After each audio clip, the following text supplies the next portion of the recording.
Hello students, welcome to my channel study with hello Suman. तो आज की इस वीडियो में हम लोग बात करने वाले हैं कंप्यूटर साइंस क्लास 11 का चैप्टर 5 जो कि है आपका ऑब्जेक्ट ओरिएंटेड कंसेप्ट। तो ये ऑब्जेक्ट ओरिएंटेड कंसेप्ट में हम लोगों ने देख लिया था आपका जनरेशन्स के बारे में, ठीक है। ये सभी चीज़ मैं आप लोगों को एक बार दोबारा से रिकॉल करा दूंगा जब आप लोगों का एग्ज़ाम से एक दिन पहले ये सब चीज़ को मैं एक बार लाइव आप लोगों के सामने पूरा रिकॉल करा दूंगा, ठीक है। तो अब समय काफ़ी कम है, तो अभी हम लोगों को ज़्यादातर तो क्या करना है, ऑब्जेक्टिव क्वेश्चन पे आप लोगों को वर्क करना पड़ेगा। और ऑब्जेक्टिव क्वेश्चन आप तभी कर पाएंगे जब आपका थ्योरी थोड़ा बहुत आपका क्लियर रहेगा, ठीक है। तो चलिए, तो आज हम लोग स्टार्ट करने वाले हैं, ये आपका सेकेंड वीडियो हो रहा है इस चैप्टर का, द ऑब्जेक्ट ओरिएंटेड प्रोग्रामिंग। तो ऑब्जेक्ट ओरिएंटेड प्रोग्रामिंग क्या होता है, ठीक है। यहाँ से आपका अब धीरे धीरे C++ प्रोग्रामिंग की और हम लोग चलेंगे, ठीक है। धीरे धीरे आपको प्रोग्रामिंग का कंसेप्ट आपको समझना पड़ेगा, सीखना पड़ेगा। तो ऑब्जेक्ट ओरिएंटेड प्रोग्रामिंग होता क्या है, तो ये जो है ऑब्जेक्ट ओरिएंटेड प्रोग्रामिंग, ये एक आपका ऑब्जेक्ट बेस्ड प्रोग्रामिंग लैंग्वेज है, ठीक है। तो it is an object based programming language. It means that are based on class and object, यानी कि जो भी आपका ऑब्जेक्ट बेस, आपका जो भी आपका ऑब्जेक्ट ओरिएंटेड प्रोग्रामिंग होगा, वो आपका जो बेस होगा वो आपका क्लास और ऑब्जेक्ट के बेस पे ही होगा। Which can contain data and code that manipulates the data, ठीक है। यानी कि जो भी प्रोग्राम आप बनाएंगे वो क्लास ऑब्जेक्ट पे ही बनाएंगे, ठीक है। और क्लास ऑब्जेक्ट होता क्या है, चलिए थोड़ा सा एग्जांपल से हम लोग देखते हैं। तो देखिए, जैसे यहाँ पे एग्जांपल में आप लोगों को दिख रहा होगा कि हमने एक क्लास बनाया है फ्रेंड नाम का, ठीक है। फ्रेंड नाम का एक क्लास बनाया है जिसमें फ्रेंड का क्या है, एज है, फ्रेंड का फ़ोन नंबर है, और फ्रेंड का क्या है, एड्रेस है, ठीक है। इसको कर्ली ब्रेसेस से इस तरीके से हम लोग इसको क्लोज करते हैं, और यहाँ पे क्या है, सेमीकोलन है, ठीक है। तो क्लास नाम का एक मतलब एक क्लास बनाया है किस नाम का, फ्रेंड्स नाम का। तो क्लास फ्रेंड लिखे हैं, आप यहाँ पे कुछ भी ले सकते हैं, ठीक है। अब देखिए, क्लास नाम का तो फ्रेंड है, हो सकता है हम लोगों का दो तीन फ्रेंड्स हो, तो एक क्लास आपका बन गया है। अब हम लोग ऑब्जेक्ट बना रहे हैं, यानी कि हम लोग अब इसमें देखने वाले हैं डिफरेंट डिफरेंट फ्रेंड्स को। तो सबसे पहले एक फ्रेंड नाम का क्लास हमने क्रिएट कर दिया। अब हम लोग क्या कर रहे हैं, ऑब्जेक्ट बना रहे हैं। जैसे मैंने लिया है राम, राम एक फ्रेंड है, देखिए मेरा। तो इसका उसका एज जो है 22 है, उसका फ़ोन नंबर यहाँ पे डाला गया है, और उसका क्या है, एड्रेस डाला गया, ठीक है। तो ये जब हम क्लास बनाए हैं, तो इस क्लास के थ्रू से हम लोग क्या करेंगे, ऑब्जेक्ट को कॉल कर सकते हैं। ऑब्जेक्ट हम लोगों ने बनाया है, तो मतलब ऑब्जेक्ट ओरिएंटेड जो होता है ना कि ये तो आपको जस्ट एक एग्जांपल मैं आपको बता रहा हूँ। तो ये जो होता है आपका क्लास हो जाता है, और ये सभी चीज़ क्या होता है, ऑब्जेक्ट होते हैं। यानी कि ऑब्जेक्ट ओरिएंटेड जो प्रोग्रामिंग होता है वो ऑब्जेक्ट के बेस पे ही क्या होता है, प्रोग्रामिंग पूरा आपका होता है। उसी तरीके से हम यहाँ पे डिफरेंट डिफरेंट ऑब्जेक्ट बना सकते हैं, ठीक है। बट क्लास हम लोगों का एक ही रहेगा। एक क्लास पे आप अलग अलग ऑब्जेक्ट क्रिएट कर सकते हैं, ठीक है। अब दूसरा फ्रेंड मेरा है मोहन, उसका एज देखिए क्या है, उसका कॉन्टैक्ट नंबर क्या है, और उसका एड्रेस क्या है। तो डिफरेंट है, बट हम लोगों का जो क्लास है वो एक फ्रेंड नाम का ही बनाया गया है, और इसमें हम लोग एज ले रहे हैं, फ़ोन नंबर और एड्रेस। तो आपको इतना समझ में आना चाहिए कि ऑब्जेक्ट ओरिएंटेड प्रोग्रामिंग क्या होता है, ये एक ऑब्जेक्ट बेस होता है। यानी कि हम लोग क्लास और ऑब्जेक्ट के बेस पे ही इस प्रोग्रामिंग को करते हैं, ठीक है। क्लियर समझ में आ रहा है आप लोगों को। चलिए, अब हम लोग यहाँ पे आगे कुछ देखेंगे कि basic concept of object oriented programming.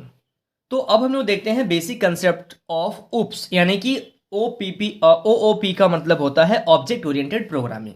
तो इसमें टोटल आपका आ जाएंगे 5 टाइप, ठीक है। टोटल आपका 5 टाइप आ जाएंगे। तो सबसे पहले हम लोग बात करते हैं कि डेटा एब्स्ट्रैक्शन क्या होता है। तो डेटा एब्स्ट्रैक्शन है क्या, abstraction is the process of simplifying complex object by confusing on essential features while hiding unnecessary details। देखिए, तो आपको मैं इसको एग्जांपल से बताऊंगा तब आपको क्लियर समझ में आएगा। थोड़ा सा पहले डेफिनेशन को समझते हैं कि एब्स्ट्रैक्शन क्या होता है। एक प्रोसेस होता है ऑफ सिंप्लीफाइंग कॉम्प्लेक्स ऑब्जेक्ट, ठीक है, बाय फोकसिंग, ठीक है, ऑन इसेंशियल फीचर्स। हम लोग क्या करते हैं, इसेंशियल फीचर्स को देखते हैं, जो हम लोगों के काम का है उसको देखते हैं, वाइल हाइडिंग अननेसेसरी डिटेल्स। यानी कि मान लीजिए अगर आप एक फ़ोन को हैंडल कर रहे हैं, फ़ोन को आप ऑपरेट कर रहे हैं, चला रहे हैं, तो आपको जो फंक्शन चाहिए आप उस पर फोकस करेंगे। आप इस पे नहीं फोकस करेंगे कि ये कैसे बना है, कौन सा वायर कैसे कनेक्टेड है, किस तरीके से इसको डिज़ाइन किया गया है, ठीक है। वो हम लोगों का अननेसेसरी चीज़ होता है जो हम लोगों के लिए हाइड किया जाता है। अगर आपको ये एग्जांपल अच्छा नहीं लगा तो मान लीजिए आपके पास एक बोर्ड है, ठीक है, इलेक्ट्रिक बोर्ड है, जिसमें आपका लाइट कनेक्टेड है, फैन कनेक्टेड है। आप स्विच को ऑन कर रहे हैं, स्विच ऑन कर रहे हैं, लाइट आपका जल रहा है, स्विच ऑन कर रहे हैं, फैन आपका मूव कर रहा है, ठीक है, पंखा चल रहा है। तो अब देखिए हम लोगों को तो इलेक्ट्रिशियन हम लोग है नहीं, वो कौन सा वायर कैसे कनेक्टेड है उससे हम लोगों को कोई मतलब नहीं है। हम लोग स्विच ऑन करने से हम लोग को फैन मूव करना चाहिए, स्विच ऑन करने से हम लोगों का क्या होना चाहिए, लाइट आपका जलना चाहिए, ठीक है। तो ये सारा चीज आपका एसेंशियल फीचर्स होता है, और जो भी फीचर्स आपका अननेसेसरी है उसको बोर्ड के अंदर में हाइड करके रखा जाता है, ठीक है। तो डेटा एब्स्ट्रैक्शन क्या होता है, जो जो आपको चाहिए वही आपको दिखेगा, और जो भी आपका अननेसेसरी चीज है वो आपको हाइड करके रहेगा, ठीक है। तो एग्जाम्पल यहाँ पे लिखा गया है कि you can drive a car, अगर आप कार चला रहे हैं तो you only know the essential features to drive a car. तो आपको उसका एसेंशियल फीचर्स, आपको गियर किस में से आपको ब्लैंकर जलेगा, कैसे आपका गाड़ी बैक होगा, ये सब चीज़ आपको जानना है। ये नहीं आपको जानना है कि इंजन कैसे काम कर रहा है, कैसे कौन सा वायर किससे कनेक्टेड है, ये सारा चीज़ जो होता है वो अननेसेसरी पार्ट होता है, ठीक है। समझ में आ रहा है आप लोगों को? तो डेटा एब्स्ट्रैक्शन आप लोगों को समझ में आ गया है। अब हम लोग बात करते हैं इनकैप्सुलेशन। चलिए अब देखते हैं हम लोग इनकैप्सुलेशन क्या होता है। तो building codes and data together into a single unit are known as encapsulation. यानी कि इसमें क्या किया जाता है, सॉरी बाइंडिंग किया जाता है, बाइंडिंग कोड्स है, सॉरी मैंने गलत बोल दिया था, बाइंडिंग कोड्स एंड डेटा, ठीक है। इसमें बाइंड किया जाता है, बहुत सारी चीज़ को क्या किया जाता है, कंबाइन किया जाता है इन अ सिंगल यूनिट, एक यूनिट में बाइंड किया जाता है। तो इसी को हम लोग क्या बोलते हैं, इनकैप्सुलेशन बोलते हैं। अब एग्जाम्पल से समझिएगा, a capsule is a capsule it is wrapped with different medicine. यानी कि एक कैप्सूल को बनाया जाता है तो उसके अंदर में बहुत सारे डिफरेंट डिफरेंट मेडिसिन को क्या किया जाता है, रैप किया जाता है, और हम लोगों को एक कैप्सूल पकड़ा जाता है, यानी कि एक सिंगल यूनिट हम लोग के सामने आता है, ठीक है। अलग अलग पार्ट आपको नहीं दिखेगा, एक सिंगल पार्ट में आपको दिखेगा। तो ये होता है आपका इनकैप्सुलेशन, ठीक है। समझ में आ रहा है आप लोगों को? चलिए नेक्स्ट देखते हैं थर्ड नंबर। थर्ड नंबर में देखिएगा मॉड्यूलरिटी क्या होता है, ठीक है।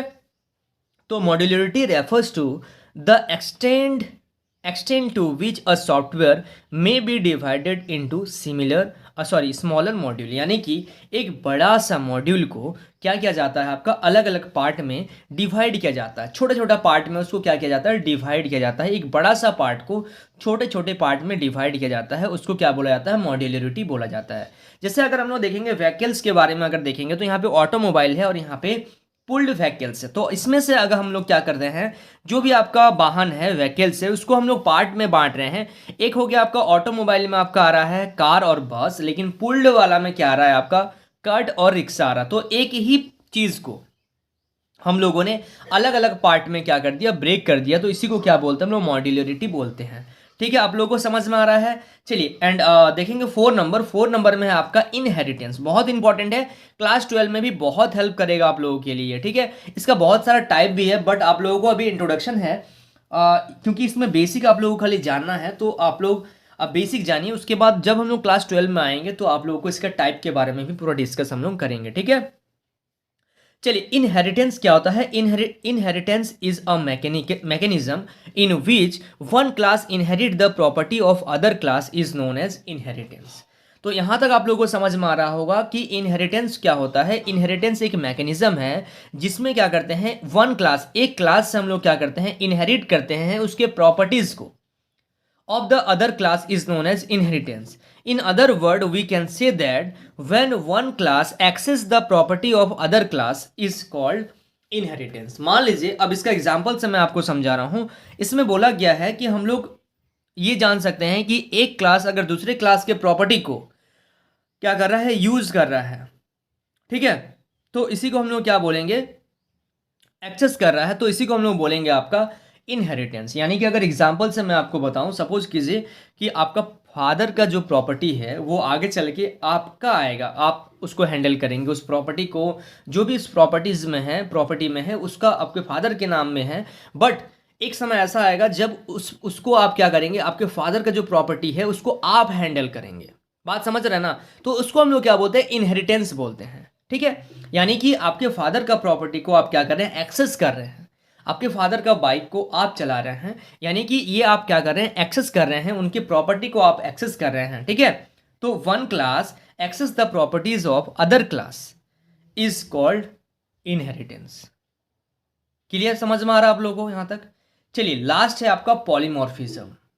चलिए लास्ट है आप लोगों के सामने पॉलीमॉर्फिज्म। पॉलीमॉर्फिज्म क्या होता है? द वर्ड पॉली मीन्स क्या होता है? Many, and the word morph means होता है फॉर्म। ठीक है, whose meaning is same object having different behaviours, यानी कि एक ही ऑब्जेक्ट का काम अलग अलग होता है। ठीक है, एक ही आदमी क्या करता है, आपका अलग अलग जगह पे अलग अलग क्या करता है, रोल को प्ले करता है। जैसे आप अपने फ्रेंड्स के साथ हैं तो आपका बातचीत करने का तरीका वहाँ पे अलग है, बट आप जब घर आएंगे तो आपका वहाँ पे बातचीत करने का तरीका अलग होगा। आप टीचर से जब बात करते हैं तो आपका बात करने का तरीका जो होता है वो अलग होता है। यानी कि आप तो हैं एक ही आदमी है, बट आपका जो सिचुएशन के अकॉर्डिंग आपका बोलने का तरीका जो हो रहा है, हर जगह पे क्या हो रहा है, डिफरेंट डिफरेंट हो रहा है। तो पॉलीमॉर्फिज्म का मतलब होता है, पॉली का मतलब होता है मैनी, एंड मॉर्फ का मतलब होता है फॉर्म। ठीक है, यानी कि इसका मतलब हो रहा है कि ऑब्जेक्ट हम लोगों का सेम रहेगा, लेकिन उसका बिहेवियर जो होगा वो क्या होगा, डिफरेंट होगा। अब इसका टाइप में आते हैं, टाइप ऑफ पॉलीमॉर्फिज्म में हम लोग आते हैं। There are two types of polymorphism. ठीक है, पॉलीमॉर्फिज्म जो होता है वो दो तरीके का होता है। तो पहला अगर हम लोग देखेंगे, first one is compile time polymorphism, and second one है आपका रन टाइम पॉलीमॉर्फिज्म। तो ये आपको आगे एक्चुअली में इसका टाइप्स नहीं पढ़ना था, बट मैंने यहाँ पे मेंशन कर दिया गया है। ठीक है, आप लोग इसको भी सीख लीजिए। तो पॉलीमॉर्फिज्म का दो टाइप होता है। ठीक है, एक होता है आपका compile time polymorphism, and second one is run time polymorphism. ठीक है, आई होप आप लोगों को यहाँ तक सारा चीज़ समझ में आ गया है। तो ये था आपका चैप्टर 5। चैप्टर 5 में जो भी इंपॉर्टेंट थ्योरीज है उसको मैंने बहुत शॉर्ट में आप लोगों को कवर करा दिया है। इसके बाद क्या करेंगे हम लोग, ऑब्जेक्टिव क्वेश्चन को करेंगे। ठीक है ना, ऑब्जेक्टिव क्वेश्चन अभी आपका चल रहा है, अभी ऑब्जेक्टिव क्वेश्चन ज़्यादा लिखा हुआ नहीं है। ऑब्जेक्टिव क्वेश्चन आपका फिर वीडियो आप लोगों को मिलेगा। ठीक है, यहाँ तक आप लोगों को क्लियर समझ में आ रहा है। और एग्जाम से एक दो दिन पहले क्या करेंगे हम लोग, पूरा लाइव करेंगे हम। ठीक है, लाइव आप लोगों को पूरा एक्सप्लेन कर देंगे, पूरा एक बड़ा सा वीडियो आप लोगों के लिए बनाएंगे, जिसमें मैं कोशिश करूंगा कि आप लोगों के लिए पूरा रिवीजन एक बार करा दिया जाए कंप्यूटर साइंस का। ठीक है, चलिए सो स्टूडेंट्स मिलते हैं नेक्स्ट वीडियो में, तब तक के लिए बाय।